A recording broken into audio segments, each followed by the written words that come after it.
Welcome everybody. I'm just going to hopefully share a few slides just to make it a bit more interesting for looking at our little presentation.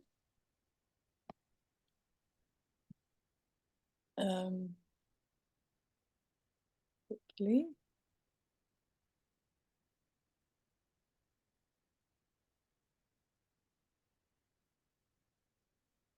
There. Does everyone see that okay? So welcome to you all. Do you know what I'd love if while we start talking, if anybody wanted to just put in the chat box where they're coming from, like what maybe what you're looking to find out from this little presentation, that so we can maybe speak a bit to what the needs might be, would be good. My name's Jenny Cassidy. It says Dunmox Learning on my label, and Helen Harold and we run up Dunmox Learning, but we're passionate about sharing about partly about what we do, but about the things we've discovered about homeschooling in high school and beyond. And so we're happy to share with you and to take any questions from you. So Helen, do you want to start just to share who you are? We've both been homeschooling for about 20 years, probably more than that actually. And we've both got kids that have followed the American program. And so we've done it from the get-go, both of us have. And now we're a bit older. So we've only got, I've got one, Jenny's got two kids that we're still doing this with. But they've successfully gone on to universities, both here and in the States. And we just feel it's a good model, it's a good route to go. So the plan this evening is to kind of explain the high school diploma, the American route, and then to explain about the APs and just to sort of like go through each of the kind of APs and we'll explain what they are, the kind of A-level equivalents. And John's actually one of our teachers, so John's going to say something about the English language AP as well. So we just got to go. Yeah, feel free to Sure. put any questions in the chat as we go along if you like, but we'll maybe leave them to answer them at the end. Might be easier once we've explained things. I'll move on, Helen. Sure. Okay, so I think it's kind of easy to think about it in terms of three pillars. So you've got the high school diploma, which you might do through an organisation, you might do yourself. Most people seem to be tending to do it through an organisation, so it's accredited. There's various people you can do it with. You can do it with a sort of Christian organisation, you can do it with a secular organisation, and that's kind of one part of it. And the next part of it is the SAT, and then the next part of it is AP. So there's like sort of three sort of components to it, and you don't necessarily have to do all three parts, but you'll hear people talking about these three sort of different aspects. So what we're going to do is just like say a little bit about each of these things. So do you want to do this one? Sure. Excuse us as we're not great preparers. If you talk about this, you talk about that, we make up as we go along. So yeah, I mean, as Helen says, we have 7 children each, and we've done the high school diploma with all of them all the way through, almost finished. And we've just found that I believe it's just much more flexible, especially in the UK. Obviously, if you're in America, you'll be doing a high school diploma anyway, but in the UK, compared to doing what they do in schools, or even maybe some other homeschool programs, I'm not sure. It's just if you're doing an American high school diploma, you've really got a lot more flexibility than other things, and it just suits homeschooling a lot more, we believe. So a high school diploma that you would get if you were in a school in America, it's the same thing. It's a course of study for 4 years from grades 9 to 12, about ages 13 to 18. And as you can see there, just by this example one transcript, each of those 4 years, you're covering different subjects, you're getting a grade for each of those subjects. and each grade gives you what they call the GPA, your grade point average. So if you got, for example, straight A's all the way through, your grade point average for the year would be 4.0, and then it goes down. You know, if there's some B's, it would be 3.8 or whatever. So that grading, the 3 point whatever or the 4.0, shows your overall achievement of that year, and the list of subjects will show what the subjects matter that you've covered, obviously. And then over the 4 years, that's all added up, and you get an average GPA for the whole time, and you have credits. So each of those subjects would be a credit. So this example has a grade point average of 3.29, and they've got 25 credits. So it's not based on any exams. You can sit exams, but there's no, that grading system isn't, it's based on the course of all your study. It's not based on exam results, as it were. There's minimum requirements of which subjects that you do, but there's a lot of flexibility of ones that you can add. Yeah, as I say, we just think it's a broader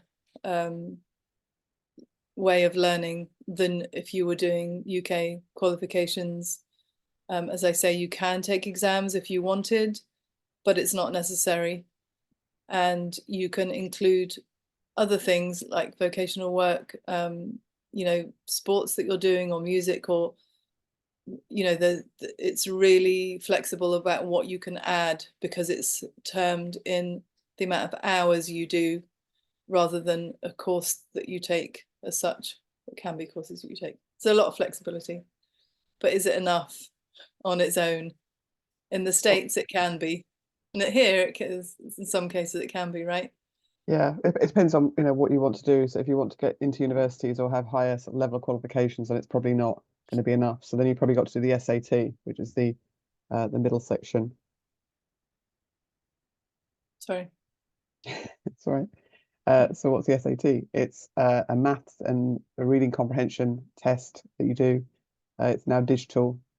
It's whatever your local posh private school is. So yeah, it's like kind of wherever your posh private school is, that's where you're likely to do it.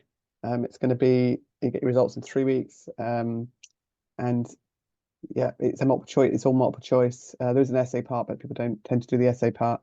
The reading comprehension is not seen really. It's not like you study Shakespeare and then you get tested on that. It's an unseen passage that you know it's seen before.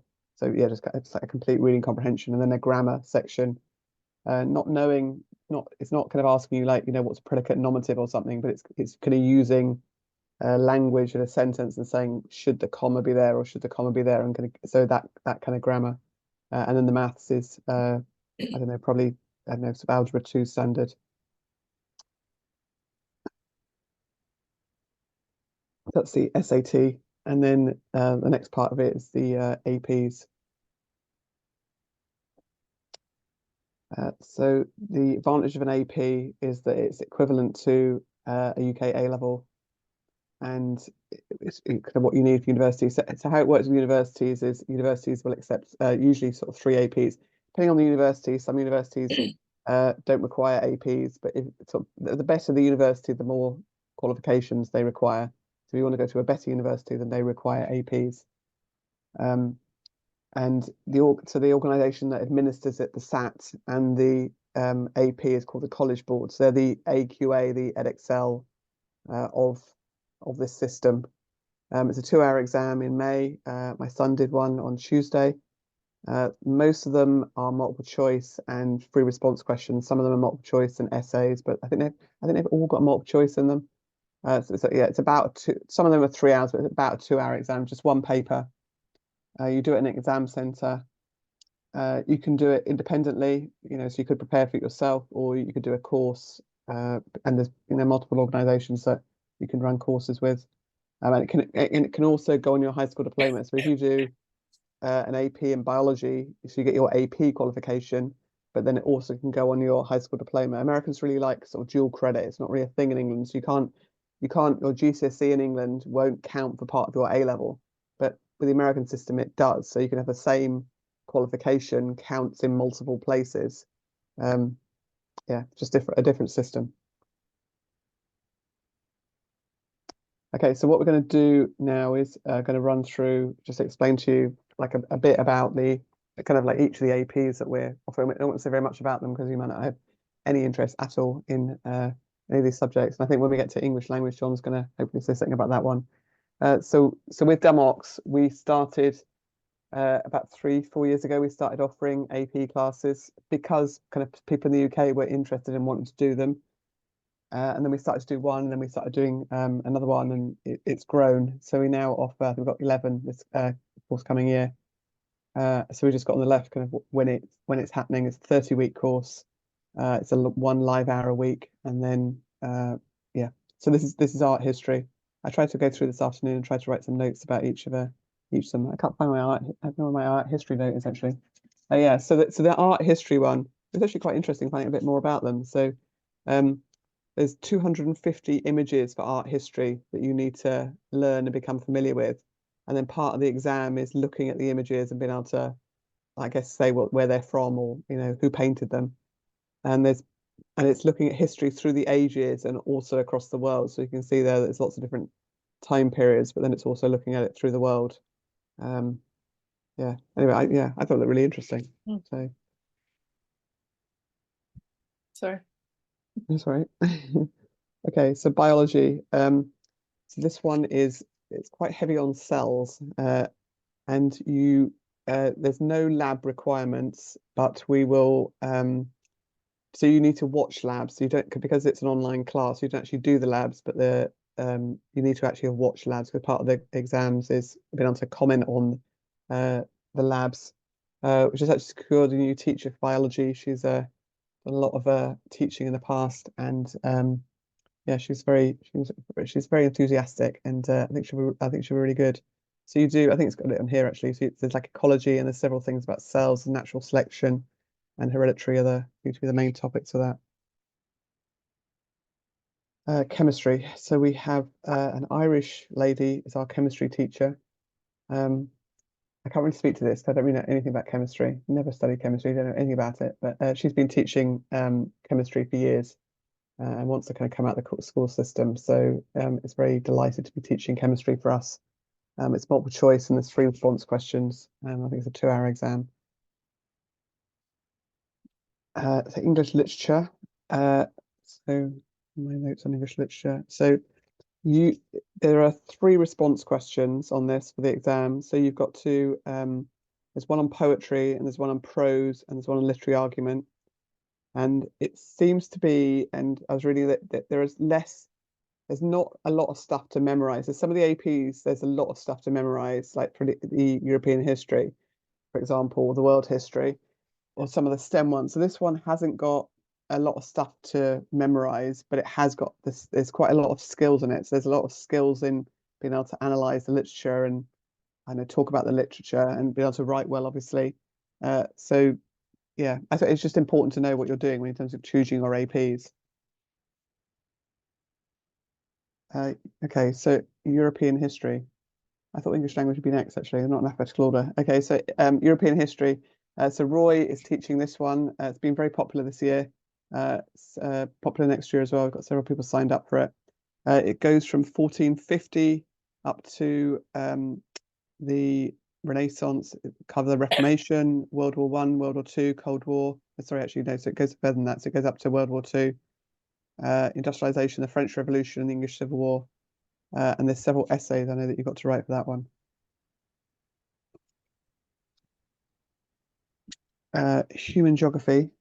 So this is the one my son did this week. So well, part of this exam is going to be mine because I've spent an awful lot of time over the last year doing this. So we've been doing about maps, agriculture, cultural patterns, cities, industrial economic development. There's quite a lot of economics in it, actually. I was surprised how much economics it is. It would actually go very well with the world geography course. I was suggesting that someone did a geography course alongside this because you really got to know the world quite well. There's several things about maps, but it was very interesting. It was a very interesting course. This one I teach, so obviously I think this one's very interesting. So we look at the market, we look at supply and demand, we look at imperfect competition, factor market, so labour wages, kind of why people get paid certain wages in certain markets and why they get paid different wages in other markets, how taxes affect products, like why a government can tax certain products much better than others. And you do free response questions and multiple choice. Okay, so we have world history. So we've got a teacher that's taught this a lot before, and it's covers from 1200, as you can see, up to the modern time. And what else I write about that? It's an essay. You've got to write essays for this one. So you've got to pick your one whether you like essays or not. Some of them have got essays and some don't. Okay, John, it's in the wrong order. It's not. I don't know why this one's in this order. Sorry, I don't know either.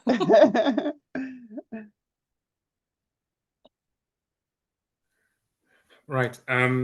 If I may add a word first, if I may, Sure. before my course about you're talking about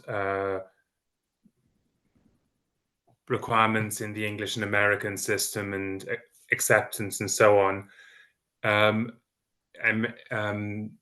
may have a few words that might be a bit helpful here, because back in the day, over 10 years ago, I did American AP exams and I went on to study at a UK university. And there, every university should, if your children, I don't know if any of them are nearing university age, if you just, each university should have, well, the requirements of A levels, but then the equivalent in a lot of different school systems.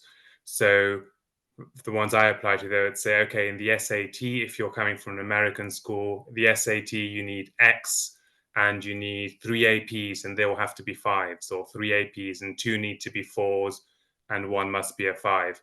So in other words, you can apply just as easily with American exams as with English ones, and then it really depends on what university you're applying to. So we've actually got, after we do this, we've actually got some slides that we show what you need to apply for. So yeah, absolutely. No, but thank you. Yeah, no, thanks, John. Yeah, it's a good point. Okay, as for the AP English language, what I'd add in addition to what you can see on the screen is that, as far as I can tell from the other APs, I think this is probably the most skill-based and least information-based of all the APs. And it's really what we really focus on, especially after the first third of the course, we're building some of the foundations with various learning how to analyze texts, rhetorical devices, how to write a good thesis statement, introductions, conclusions, using evidence to support your argument, commenting on the evidence, some of these more fundamental skills. But then very soon we move into writing essays. And we combine these elements to write the 3 types of essays that you can see on the screen now. And then for most of the course, really, where with help of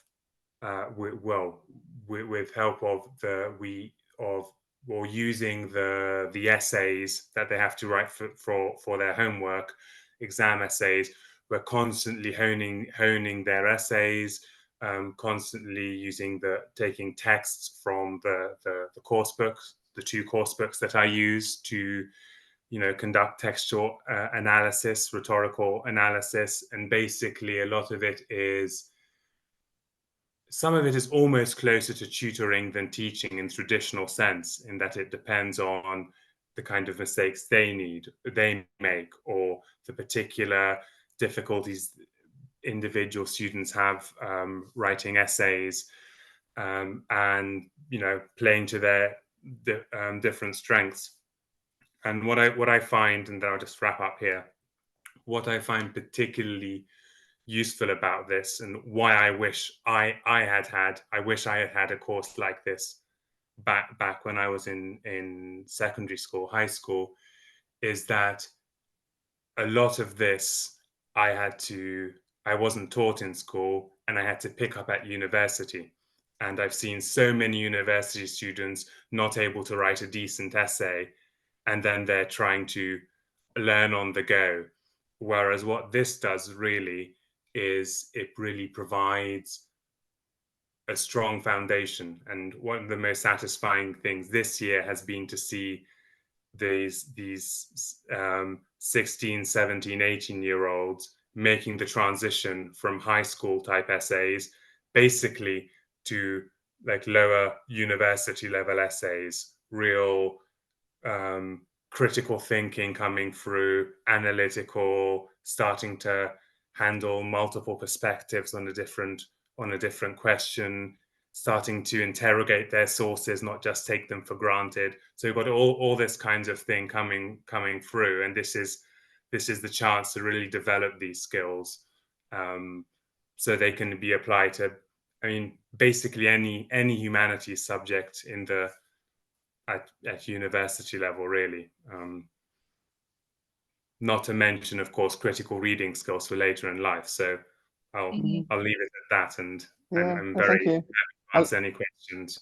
Oh, Yeah, I'd add one quick thing to Wendy's comment in the questions in the chat, if I may, that can be briefly answered. The APs are basically the A-level equivalent for the 17 or 18-year-olds.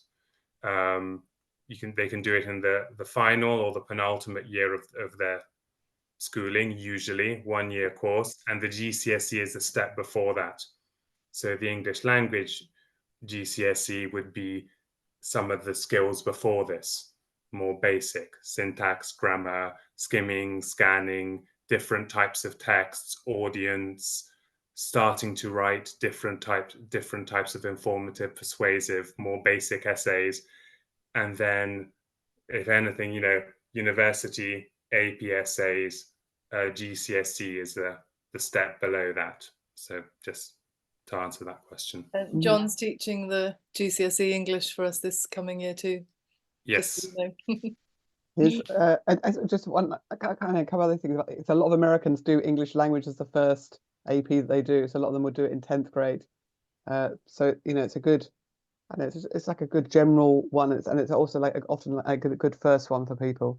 So John's, we can see on the website, John's had rave reviews this year from the parents. So it's been he's been very popular teacher this year. So which is why he's doing another course this year for us. So. Okay, so John has to go. So if anyone's got any questions about the English, if anyone's got any questions about the English language, then ask them now before John's got to go. No one has got any questions about English. Sona said.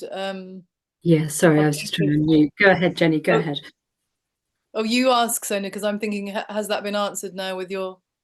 Well, it was just. Yeah, and John, I don't know if you can answer this or not, because you haven't taught AP English Literature, but I thought you'd probably have a good answer for it anyway. It was just to know, are the skills that you learn in English language AP ones that would be covered in English Literature? Is there a crossover? Sorry, the crossover? Okay, so you'll have to take this with a huge grain of salt. Recently, one of the AP English literature students, who's also in my class, asked me to grade some of her essays because her teacher wasn't available or whatever it was, and the 3 essays required there, some of it seems fairly similar.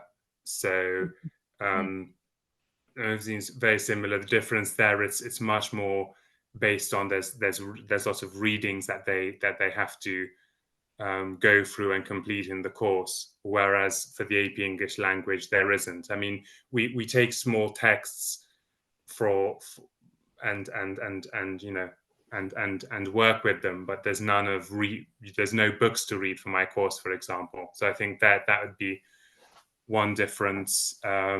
Reading a lot of drama, poetry, fiction, non-fiction for the English literature, and then how So to maybe analyze those. maybe the skills are quite different, but the kind of the format of it is quite, you know. So maybe maybe the skills are quite similar, but maybe the format is different. Yes, exactly. Yeah, the format's different, but the scale, 6-point essays, thesis, the points for, you know, you have to provide evidence to support your thesis. You have to comment on your evidence. You have to provide analysis and commentary on the evidence, right? The way it's described is very similar, but then I think the kind of text that go into it, and of course the way you analyze the text, would be a bit different. But okay, so English language would be a good foundation for the English literature then. Quite possibly, yes. And further to what Helen was just saying about 16-year-olds doing it as a foundation, the APs I did back in the day, I did AP European History, for example, and there I hadn't really been taught how to write essays, and the course didn't cover that. I don't know if this one does, but that one didn't. So I had to, you know, muddle along as best I could, and I did end up getting a 5. But something like this, I suppose, would have been very useful, though, of course, the exact requirements for each essay is different. And I had students coming in here knowing how to write a decent informative essay, but then they've got to, you know, learn the different formats of essays required. So I'm not promising like a magic, you know, a magic formula that can be just applied as it is, but a good toolbox, let's say. Okay, no, that's helpful. Thank you. Thanks very much. Thank you, John. Thanks for your time. Thanks. Yeah, thank you. Okay, welcome. Okay, if there aren't any questions, then I'll. Okay. Good. Bye. Thanks, John. See you. So pre-calculus, this is one of the newest APs. We've got a lady, an Oxbridge graduate, teaching this one for us. And yeah, you can see on there the different. It's kind of either going to be your thing or not your thing. It's often going to be a springboard to doing one of the later. There's other calculus. There's like 4 include statistics. There's like quite a few maths GCSEs, APs. And yeah, this is like what that one involves. And this is kind of an unusual combination. So we are offering a music theory AP, but sort of knowing that we're not sort of sure how many people are, if it's quite a sort of specialized thing. So it's a lot cheaper than the other APs. And it's also going to be run as a high school course as well. So it could be a high school course or it could be an AP. Basically, if it's a high school course, you get access to the AP resources, which are quite good. But you might also want to do the music AP. So as you wish, and I think that's the last one we've got. And then this is just what John was sort of talking about, just how to know what universities want, what their requirements are. So you need to look at a university and look at the international students section for it. So all universities have international students because they bring a lot of money in. So you look at international students for, I know, Bath University or Bristol or wherever it might be. And then it tells you, do you want to look at the next one, Jenny? So these are just a few examples of. And just to mention that ACT is similar to APs, right? A different kind of exam. It's like the SAT, yeah. I'm wondering what that is. And I think it's worth mentioning that speaking to universities, it seems that, you know, don't just look at the things and think, oh, well, that's not going to work. That's not going to work. It seems if you've got unusual qualifications, it's really worth approaching a university or a college or whatever and speaking to someone and explaining, because a lot of them wouldn't know what necessarily you were talking about, explaining it all. And we just took a few examples. This was, I think they're from last year, but we just looked up a few different universities to give you an example of what they're requiring from international students. So they're saying 3 AP test scores of 5, or you can see there. I mean, unfortunately, it's not standard across the board. Each one is suggesting something different. The SAT subject tests don't exist anymore, so that's just like a in case you had them, in case you'd done them years ago, but you can't still do them if you just want to do those. Cambridge, I mean, you can probably just glance at them there. Nottingham, and of course they're graded 1 to 5, 5 being the highest, obviously. Your SAT score is in numbers. That was Nottingham, Reading,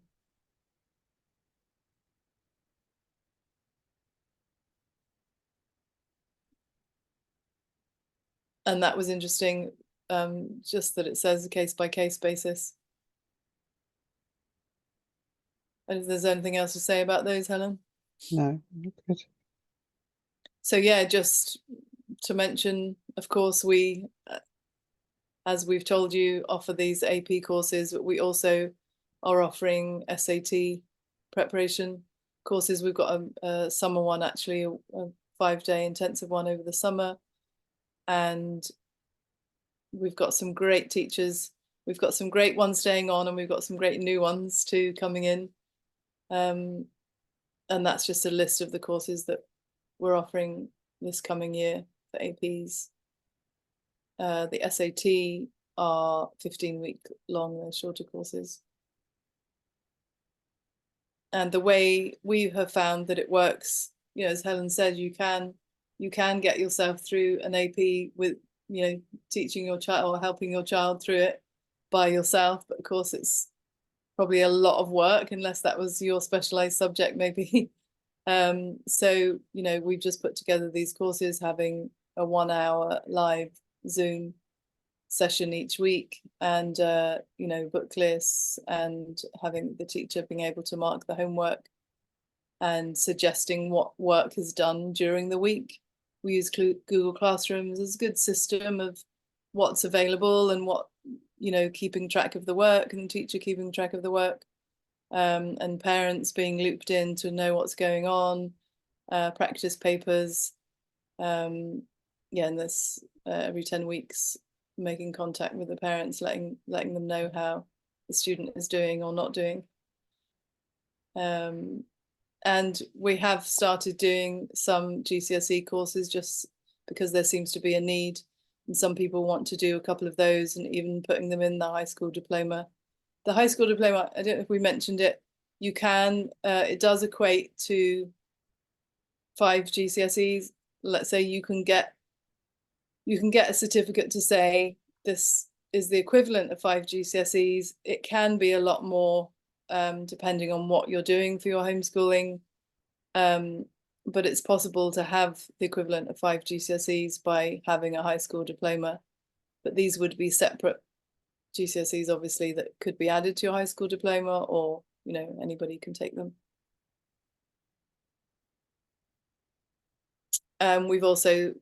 We've got more enrichment classes coming at the moment. Just a chess club is in place, and a public speaking apologetics course is in place. And then we've got some exciting book clubs for all different ages, girls book club and a boys book club as well. So just to mention those, everything's on our website. There's the pricing of the courses, and we wanted to offer anybody that's present on here, or maybe listening to the recording too, there's a code to give an extra discount if you're interested in signing up for any of them. It's just to say that it's 15% off, which you've never done before. So it's 15% off, and it's just for the GCSE courses and the AP courses, but it lasts till the 24th of May. So it's just I think it's 2 weeks. So 2 weeks. So 15% off to the 24th of May, and that's the code for APs and GCSE courses. Now, any questions that have come from that now? And anybody, just to say now, anybody wants to put if we don't have it already, your email address in the comments, that we can keep you up to date with. We don't bombard with emails, but occasionally you'll get an email with any new courses or any information coming up if you want to send us your email address or email us. We're always happy to answer questions. But has anybody got any extra questions now?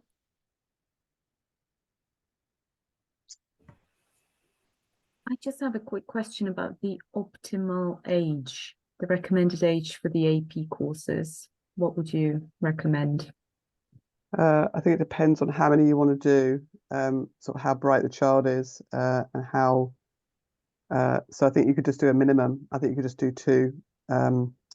So one of my kids wasn't very academic, and she did sort of the AP equivalents, and certainly was not ever going to want to go to university, and didn't do very well in them, and went off and travelled for several years, but now kind of got to the point that she wanted to, basically sort of started thinking, oh, okay, maybe I'll apply for some jobs, but kind of quickly realized that she only had kind of A-level equivalents, and decided actually, not that she wanted to, but she actually thought she should go to university and get a degree, just to sort of, to get a better job, really, that she hadn't done an apprenticeship, and there was so few jobs that she could apply for. I think the fact that she had these 2 APs, it was kind of one was in English and one was in maths, and they weren't good grades, but I think she's now at Oxford Brookes doing a marketing degree. I just don't think I don't think they'd have let her in if I think she had low grades, but because she'd had travel and other experiences, she got accepted for the class. So I'd say that there's that sort of, so I think there's that sort of scenario. And I've got another child who he's in grade 10 at the moment. So he was kind of 15 when he started his first AP. So he's done 1 this academic year. And he's probably going to do 2 next year and 2 the following year. But he's kind of quite, academic and quite ambitious. So, but for most British universities, you need 3. And you would, so say the English language one, a lot of Americans do that in 10th grade. So you do that when you're kind of 15, 16. And then it's also, I suppose, as a homeschooler, if you do go this route, the other thing that hasn't happened is you haven't done public exams. So you just haven't got that GCSE experience, or you haven't done mocks. You just haven't had that whole scenario. So for my son this year, that was another reason for doing 1 this year, was because it was like the first exams, the whole process of going through the exam. So we had to go there on Tuesday to sit the exam, and just that whole thing of, like the last couple of weeks, it's been, for him, the realization of, I wish I'd started working earlier. Which is always the case, but you haven't done that before. You haven't got that experience, and I think so. It's like, so I hope he's going to do well, but if he doesn't, that's okay, because it's like the first experience of it. So I don't know. There isn't an ideal, but I suppose we've done different. I've certainly had one of mine did the kind of AP equivalents that there were at the time, and he just did really badly in them, the first sort of 3 he did, and it was like he just wasn't switched on. He just wasn't, like, I don't know, he just hadn't done exams before. He just hadn't had he hadn't been at school. He hadn't had the experience of doing exams. Didn't sort of get engaged with it, or just didn't kind of do it. Did really badly. And then I think it was just really, it was really helpful, because he was just completely shocked. And then you could get the results for the post, and you got to tell everyone, and and he did it again, and he did really well. So there's the whole. So I think it depends on your kid, and your kid and what they're like, and so I'd say it varies. I've got 7, so I try different things with different ones. So yeah, you know your kids. Thank you, Helen.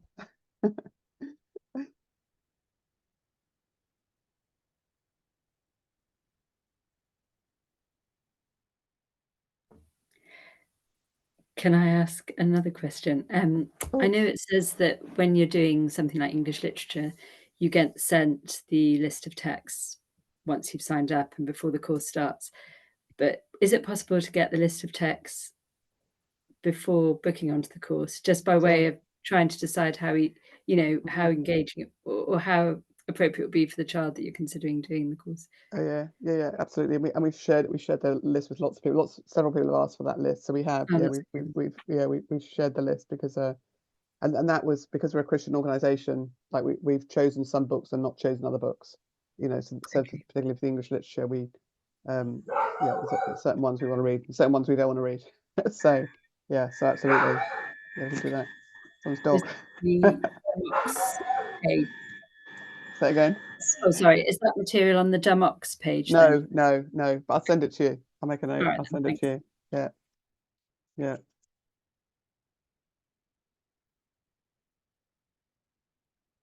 Yeah. Okay, noted.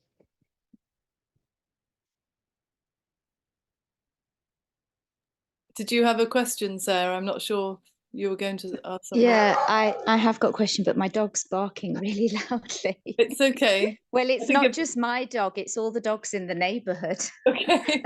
They're having a powwow. All right, so I can't tell how bad the barking is, so you'll just have to. It's mute me fine if it's difficult. just you, I think.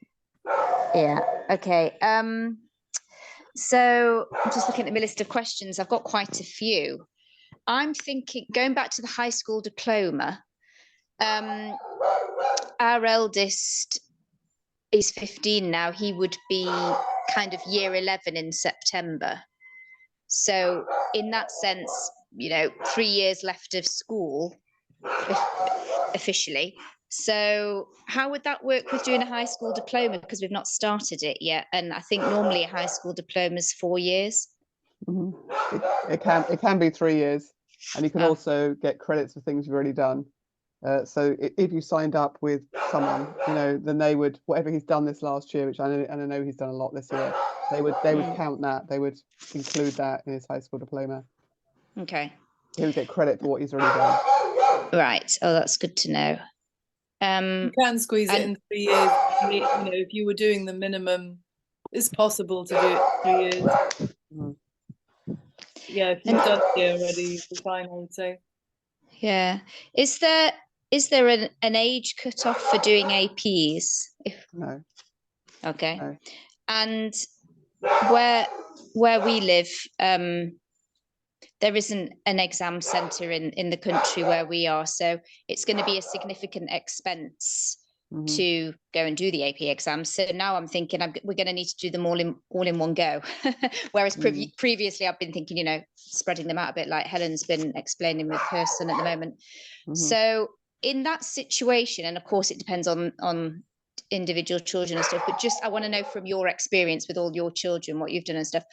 If you were going to leave them, let's say you were going to do 3, would you leave them as late as possible, or would you do 3 in the second to last year, just in case it doesn't go well, or would you just give yourself maximum time to prepare, and leave it till the end, leave it till the last year? I think that, so I know one lad who took almost like a gap year between grade 11 and grade 12, which was interesting because you haven't got, so say you want to go to university, then you haven't got any qualifications. So if you leave them to the last year, you're applying to be, and say you're not going to take a gap year, say you're doing grade 12 and then you want to go to university the following year, then you're applying to universities, you've got no qualifications, you haven't got any GCSEs, you haven't got anything. So it's an unusual situation to apply to university. So I could see why the previous year. Yeah, I think there's definitely the risk of leaving it to the last year, because then, yeah, as you say, what happens if you're ill or something goes wrong? So I suppose I would be a bit, I'd be a bit worried about leaving it to the last year. I suppose if it was me, I probably would do it in grade 11. If I was going to do them all in 1 year, I'd probably do it in grade 11 just to, in case something went disastrously wrong, and then I could at least I've got a chance of doing it again the following year. And are the grades, because I know with GCSEs, if you do GCSEs and you do badly in your maths GCSE and then you redo it the next year and you get a better grade, when you're on your university application, you do have to list the bad grade and the good grade officially. That's what they say. I know some people don't, but is that the same with APs? Yeah, it's the same thing. I think some universities want you to, and some aren't bothered about it. I think that's how it is. I'm not sure they all now do require you to list everything, but yeah, American universities don't. Interestingly, American universities have this sort of super scoring system that they just keep doing. They keep doing the exams multiple times, and also if you do, so those are the different systems. But with the UK, it's kind of like you are supposed to list all your grades. Okay, and at what point would you do the SAT? Do you normally leave that or do that before you've finished all of your APs? Again, or it's I not, know you're probably spreading yours out more than I would, but I mean, there's not a right time to do it. I mean, I've just finished a course today, actually, earlier today. I was teaching an SAT course, and the students did, a lot of them had done the exam like last week, and some are doing it in a month's time, and they're just different ages. They're all sort of 16, 17, 18. I mean, so they're not, no one's 14 or 15, but it's kind of depending on there isn't a right time or a wrong time. yeah. I mean, in some ways, the later you leave it, the better it is, because you've done, so say, for example, if you do English language AP, then it would certainly be advantageous to your SAT. I mean, it would help it a lot, you know, so it would certainly be better to do the English language AP and do the SAT after that, you know, so as late as possible, really. I suppose part of my question is like, what kind of like, we all know, those of us who are British, GCSEs come before A levels in terms of like level. If you did well in A-level in GCSE maths, then you might do okay in A-level maths. But with SAT, you know, if my son's kind of at a mediocre GCSE grade for maths, if that's if we could put it like that, are we thinking you're more like this SAT maths is more like A-level standard or GCSE? I know you can't say exactly, but like at what roughly to gauge? So if it's definitely above GCSE standard, but I'd say it's definitely not A-level standard. Okay, so that's helpful. It's definitely kind of like in between those two, but it's different. I mean, it's a different thing. It's, you buy a SAT prep book, and you Khan's a really good preparation for it. If you just look on Khan Academy, they've got SAT prep stuff, and you get to level 4. If you get to level 4 of everything, every single topic, you'll do well in your SAT. And you just work your way through it, and I mean, but it's it depends what else you're doing, I suppose, you know, because some people just want to get it over with, you know. If you're not a mathsy person, then I think a lot of people just want to get that math stuff over with, and they don't want to keep doing maths, so they're very happy to get the SAT over with. And you quite often you need to pass at a reasonable level, but you don't need a particularly high grade. Universities will often want a 5 on the on the APs, but they often don't want a particularly high grade on the SAT. It's much easier to get the SAT mark than it is to get the AP mark usually. Okay. And where in the UK can you sit an SAT, the SATs? Loads of places and loads of different times a year. It's about 6 times a year, and that's really easy, the AP. That's good. The SAT is really easy. SAT, yeah. And another question that I had was, you know, with like, I actually couldn't, my screen's really small, so I couldn't see the slides for the individual universities where you're giving those examples. Do they tend to specify the subjects? I could see that they were saying like 3 4s or 3 5s, but do they tend to specify subjects as well in the way that they do with A levels, or not really? But they don't on those slides because it's too generic. But if you were applying for, you know, a chemistry degree, and you apply with European history, English lit, and English language, then they're not going to let you do chemistry. So so no, they don't specify on those slides. But I think if you're applying for chemistry or French or whatever it might be, then you've got to have suitable APs. I guess it's the same as if you had A levels. Sure. Same principle. Somebody's asked that in the chat. Should they be related to the course you're picking for university? But in the same way that A levels, obviously it must help if it's related. And so, sorry, I don't want to dominate the questions. I'll make this the last one. Do either of you, your 14 children between you, have experience of a child that's just like mine? Probably. Sorry. What I was actually going to say was have experience of a child who is relatively academic, but really doesn't know what they'd want to do at university, and you know, how have you dealt with that? Kind of like wanting to keep doors open and help them be prepared, but thinking, you know, this kid could do architecture, or he could do like, I don't know, chemistry or something. Do you know what I mean? It's just no real direction in that sense. And I think I can see this being better than the GCSE and A-level route, because A-levels would have to jump into so soon 3 subjects kind of thing. And I'm totally convinced by how this is broader and better in that sense. But have you got any experience of helping helping any of your children prepare in that sense? I suppose I agree, like keeping it broad and trying to keep their options open. You know, I think we've definitely done that. So biology has been something that a couple of mine have done just because it was a science. So we thought, oh yeah, it's good to do a science. And then several of mine done English because I thought, oh, that's, I don't know, that it seems more general than doing a history. So I suppose that we've thought that, but then, you know, but then it's also been, you know, that my son that he did the human geography on Tuesday, and he's actually going to do AP music theory and AP economics next year. So, but I don't really know what he wants to do. He doesn't really know what. But that's not with a view to do something in particular. That's because he wants to do it. Yeah, and and I think those courses are great. Yeah. That's because it's interesting. So I suppose I often say to kids that you know what you don't want to do, and that's usually really clear. That it's really clear that chemistry is like a no, or art history is a no, or music's a no. You know, so I think it's usually like you know, to say the 11 or there's loads of other people that offer the APs, so it's very obvious. Well, we're definitely not going to do that. A lot of them, you know. So maybe start there, almost kind of cross off the ones that are complete no-nos, and then you're left with possibles, and then go for the ones that they like and they're going to be good at and get good grades at, you know.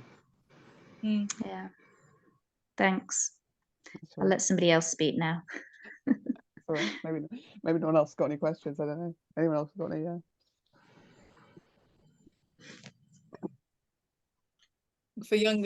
Someone's asking about younger kids. I think the courses that we have for, obviously the majority of what Damox offers is APs. That's why we started, and we've added on various things when there's been a need. But the ones that have sort of naturally developed is the book clubs that are. I mean, I think our youngest one is the story time is for 5 to 7-year-olds, I think. And then the middle school one is for. I'm looking at it here, 8 to 12. We've got the Hobbit for 8 to 12. And then we've got Dangerous Book for boys, for a similar sort of age group for the boys. And Anne of Green Gables, there are coming at ones for younger kids. Yeah, but so far, we have had last year. We did have some enrichment that were for younger. Right? Yeah, they did vary. So we're still putting together some new enrichment, so keep an eye on it. If you're on our mailing list, we'll announce any new ones that are coming up, and the ages of those will vary. But obviously the exam preparation, everything is all high school type stuff. I've got a question if you're free. Sure. I've just been pondering, because I'd seen that you're looking at, we're offering GCSEs now. And I was thinking about the A levels and the CLTs and things like that. For my second oldest, who's going on 13, just trying to plan for the years ahead. I was just thinking though, if the high school diploma is the equivalent of roughly 5 GCSEs, what would be the advantage of doing GCSEs if you already have that equivalent to the high school diploma, if you went that way and then did APs? Or is there a benefit? No. I mean, I think we basically think don't do GCSEs. Okay. But, you know, I mean, but the point is people still want to do GCSEs. So that's why we started offering them. And, you know, we've got a lot of people signed up for the maths and the English. So, but I don't think you need to do GCSEs. But some people, I think some people are just worried about the thing about colleges. I think universities are not an issue. I think it's colleges are certainly going to be more of an issue. So some people just want to have that kind of magic maths and English, in particular GCSE. In case their kids want to go to college. But and if you didn't want to complete your high school diploma. Okay, but if you wanted to go to college potentially, then as long as you get your high school diploma, you've still got the equivalent of the GCSEs, and you could apply on that basis. Yeah. That's great. Oh, fantastic. But obviously it might take you a little bit longer. I mean, there's lots of homeschoolers out there that wouldn't be doing a high school diploma, or maybe they would, but they would, I don't know, they just want it as a sort of a backup, I suppose. But I think if you're planning on doing the full high school diploma, there's no need for it. Yeah. Okay. All right. That's fantastic. That's a relief. Okay, that's good to know. Thank you. So could I ask another question? Sorry, I said that was going to be my last Sure. one, but it's related to Wendy's question. Do either? Oh, Do it? Lost. Oh, yeah, go again. I'm back. Do either of you have children who didn't go to university? I know Helen mentioned she had one daughter who travelled, but then did end up going. I think that's where I get stuck with the whole do a couple of GCSEs or not do a couple. Is if what if it's a child that's not going to want to go to university, but maybe wants to go to like college to train to be a mechanic or do childcare or something like that. I know you've said it's the high school diploma is equivalent to 5 GCSEs, but do local colleges actually have a good a good understanding of its equivalency? Like, would they accept, oh yeah, you've got a high school diploma? I don't know. Okay, so there's this organisation I just put in the chat called ENIC, and you pay them, and they're not just they're for all qualifications. So obviously in the UK now there are people from, you know, Poland, Estonia, like, I don't know, India, everywhere, you know, all over the place, and they all have come here with all sorts of different qualifications, and this organisation will translate your qualification. So you pay, I think it's like £50, maybe more, something like that. Estonia, I think, content them. So they will translate your high school diploma into British qualifications. But you know, it's definitely not as straightforward. If you're applying for college and you have your 5 GCSEs, that is undoubtedly more straightforward. You know, and if you go to college and you're going to have to convince them that your diploma is the same, and I'm sure, you know, you might encounter somebody who's not slightly bit interested and really can't be bothered with the whole thing and won't let you. You know, it's going to be certainly more hassle, without a doubt. I mean, I don't think we can pretend that it won't be, but you know, so it involves more phone calls perhaps, but I don't know, you know, that's what you got to do, you know. I think, yeah, you know, so and we've, but from what we've heard from people, it's kind of worked out, you know. People have had to have more phone calls, and people have said, yeah, but you haven't got a GCSE, and they've been like, no, we've got this. But as time goes on and more people have, you know, do this route, which has certainly been the case, then I think you could then cite, well, this person did it or this person did it. So yes, I would say it's you are going to have more persuading with certain situations. I mean, you know, some people will be fine about it, aren't they? But I thought your story, Helen, was it Martha that got turned down from all the universities and contacting them all, and what was it again?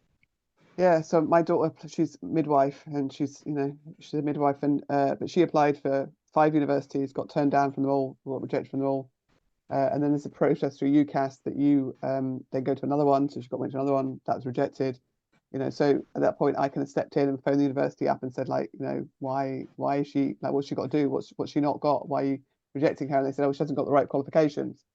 It's like, you know, so I said to them, no, she has. You know, it's like, this is, you know, I just said that, you know, on their website they've got this, and this, and she's got this, and this, and like more than that. And it was just, they hadn't sort of linked it up, you know, that they had these American qualifications, and I guess they went to the British department, her application, and they just hadn't sort of married the two together, and whoever it was didn't know what her qualification was. But then I explained, and they were like, and she got a place, like, you know, immediately. So she was offered a place. So I think you are very potentially going to have that situation, you know, that someone's going to say, no, you haven't got the right qualifications. You're going to have to say, no, I have, because of, you know, that. Yeah. But as homeschoolers, I think we do tend to be, you know, we need to be assertive, and we're usually quite good at putting our case across. So okay, thanks.